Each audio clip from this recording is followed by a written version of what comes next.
안녕하십니까. 2026학년도 의약학계열 설명을 맡은 대기고등학교 교사 강대성입니다. 자, 이번 차시에서는 의치한약수 면접평가, MMI 평가에 대해 소개해 드리도록 하겠습니다. MMI 면접이란 멀티플 미니 인터뷰, 즉 다중 미니 면접이라고 불리는 면접평가입니다.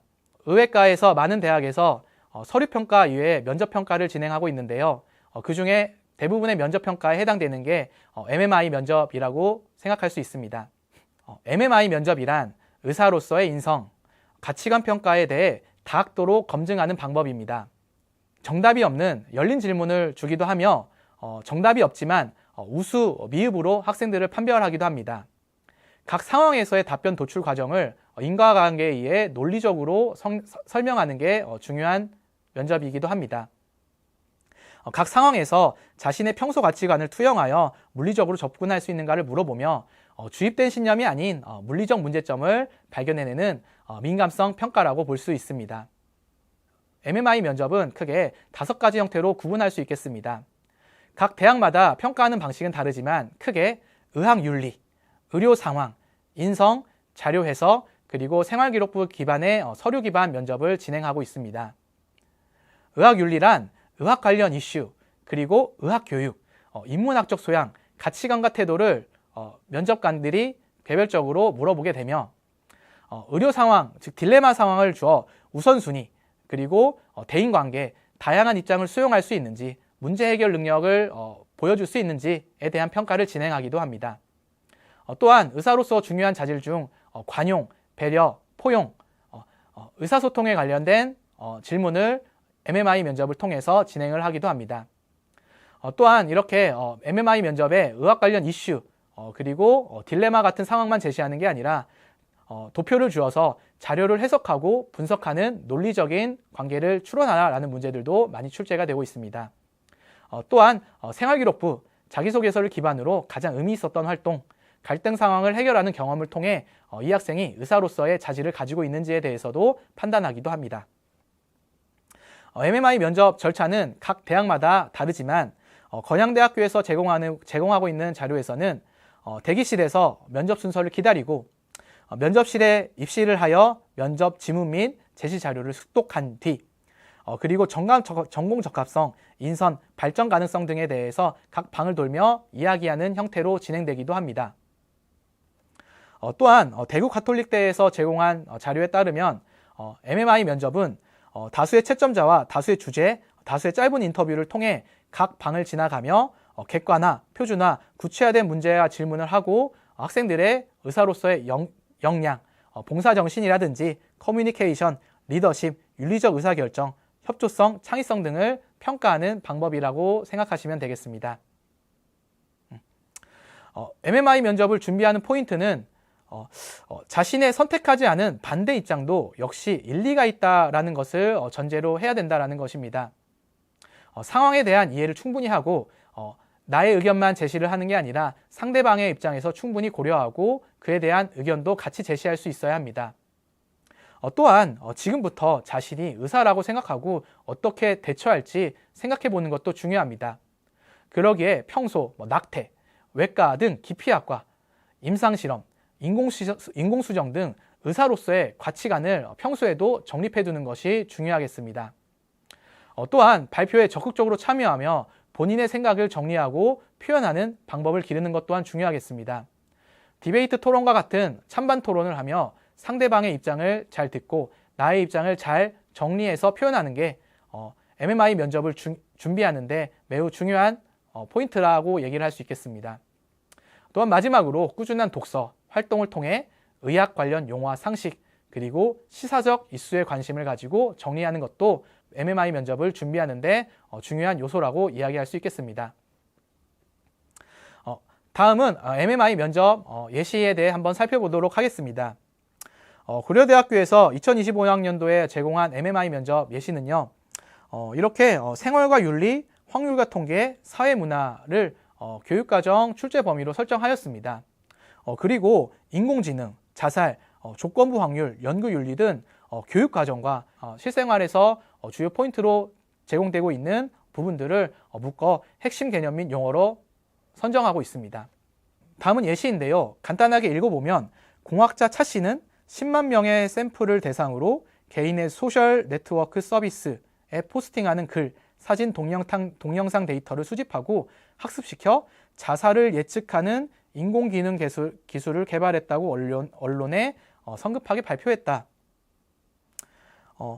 이렇게 발표한 게 인공지능 기술을 통해 자살 위험을 감시하고 임박한 자살 시도가 예측 사람들을 찾아내 응급 출동을 통해 자살률을 낮추고 있다라고 주장한다.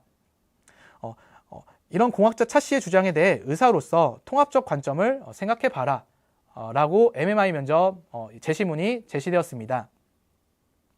공학자 차 씨가 진행한 인공지능, 연구의 데이터 수집, 분석, 검증, 결과, 발표 등에 대해 의사로서 점검해야 할 부분에 대해 논리적으로 설명해 봐라. 그리고 자살 예측 인공지능 기술이 실제 현상에 도입되었을 때 양성 예측과 음성 예측도 측면에서 효과에 대한 한계와 의사의 입장에서 설명해 봐라. 이런 식으로 MMI 면접 문제가 제시되었습니다. 이런 고려대학교 예시 문항은 다음을 평가하기 위한 것이라고 밝히고 있습니다. 의학적 관점에서 최근 이슈가 되는 인공지능 기술이 필요한 과학적 검증과 의학적 고려 그리고 연구 윤리에 대해 어떻게 생각하고 있는지를 물어보는 것이고 또한 인공지능의 성장이 긍정적, 부정적, 잠재적 영향에 대해 논리적으로 이야기할 수 있는가를 물어보고 있었습니다. 또한 인공지능의 기술이 의학적 사용에 있어 고려할 점을 충분하게 설명하고 있는지를 평가한다고 밝히고 있었습니다. 채점 기준으로 인공지능 학습 데이터의 중요성, 자살 전문가와의 협업성, 인공지능 성능의 검증에 대한 가설, 연구 윤리, 데이터 취득 과정의 윤리적 고려 등 과정별로 구체적인 설명을 하면 부분 점수를 주고 있다는 걸 확인할 수 있었습니다. 다음 제시문입니다. 이번엔 의사로서의 상황을 좀 더 구체적으로 설명해 주고 있습니다.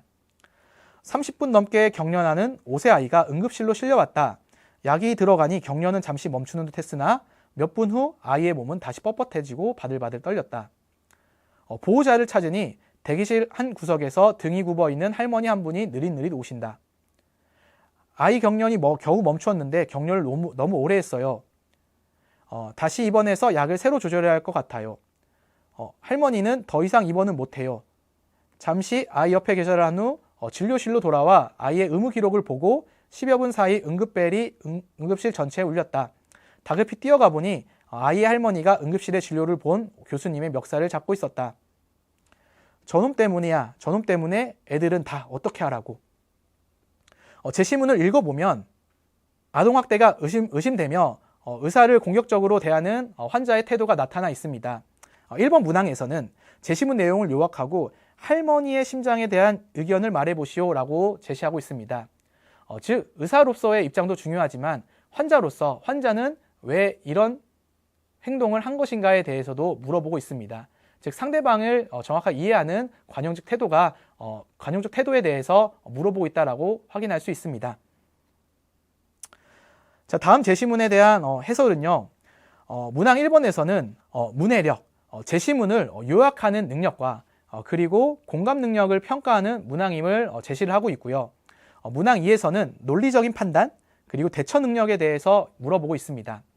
그리고 제시문 3에서는 아동학대와 관련한 사회규범에 대해 본인은 평소에 어떤 식으로 생각하는지에 대한 의사로서의 사회적 이슈와 역할에 대해서도 물어보고 있는 것 같습니다. 채점 기준을 보면 환자의 병력과 현 상태, 아동학대의 상황, 할머니 심정 등 4가지 항목을 조리 있게 설명한 경우 좋은 점수를 부여함. 이렇게 논리적으로 몇 가지의 근거를 대느냐도 중요한 채점 근거가 되고 있는 것 같습니다. 논리적으로 판단하고 대처하는 내용에 대해 좋은 점수를 부여한다라고 채점 기준이 제시되고 있습니다. 다음은 예시 답안인데요. 환자는 태어나면서부터 뇌손상으로 인한 경련이 있었으며 이후 아동학대와 연관된 추가적인 뇌손상을 경험하여 경련이 지속되어 응급실로 내원하였다. 할머니는 처음부터 아이를 미워하지는 않았을 것이다. 반복되는 경련과 이 과정에서 발생한 부모의 구속과 생활고 등으로 치료에 소극적이고 아동학대를 묵인하거나 자행했을 가능성이 높다. 이렇게 할머니의 심정까지 이해하는 과정을 서술해주면 높은 평가를 받을 수 있다라고 제공하고 있습니다. 다음은 의외과 말고 수의학과에 대한 예시도 가져와 봤습니다. 수의학과, 서울대 수의학과 같은 경우엔 현대사회에서 수의학은 어떤 역할을 하고 있는지, 그리고 지원자가 왜 수의사가 되어야 하는지, 수의사로서 지금까지 했던 노력은 무엇인지, 즉 수의사로서의 자질 및 동기에 대해서 물어보고 있는 것들을 확인할 수 있습니다. 반면에 제시문 2에서는 다음과 같은 표를 주어지고 도표를 해석할 수 있느냐, 논리적으로 해석할 수 있느냐에 대해서도 질문하고 있습니다. 새로 개발된 살충제 두 종류가 있다. 각 살충제의 농도별 살충 효과를 비교해 보았다. 첫 번째 문항은 살충제의 효과를 비교해 봐라. 표를 읽을 수 있느냐 물어보는 문항이고요. 세 번째 문항에서는 지원자라면 둘 중 어떤 살충제를 사용할 것인지, 그리고 그 이유에 대해서 수의사로서 동물에 대한 생명에 대한 윤리의식에 대해서도 같이 물어보고 있는 것을 확인할 수 있습니다. 제시문 3번에서는요, 일부 지자체에서 취약계층의 반려동물 보호자에게 반려동물 필수 의료 시스템을 제공하여 경제적 부담을 줄이고 반려동물의 건강을 증진시켜 취약계층 복지를 강화하는 사업을 계획하고 있다. 한편 일각에서는 취약계층에 대한 반려동물의 의료 지원은 적절하지 않다는 의견이 제시되고 있다. 이에 대해서 본인은 어떻게 생각하는지 물어보고 있습니다. 다양한 사회적 이슈에 대해 본인의 의견을 물어보고 논리적으로 대답할 수 있는지에 대해서도 물어보고 있는 것 같습니다.